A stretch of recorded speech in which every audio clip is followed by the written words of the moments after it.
நான் இப்போது நிறைய படங்களுக்கு வந்து புதுமுக இயக்குனருக்கு வந்து வாய்ப்பு தந்திருக்கேன்.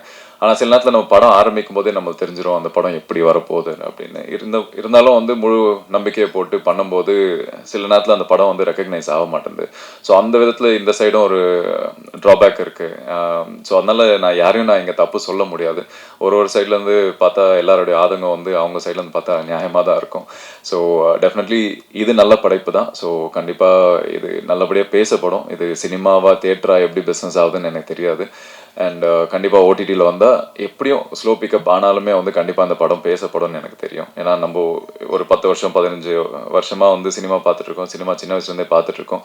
இண்டஸ்ட்ரியில் இருக்கோம். ஸோ இதில் கற்றுக்கிட்ட விஷயம் என்னென்னா எது நல்ல படம் இல்லைன்னு நம்மளுக்கு அட்லீஸ்ட் பர்சனலாக தெரியும்.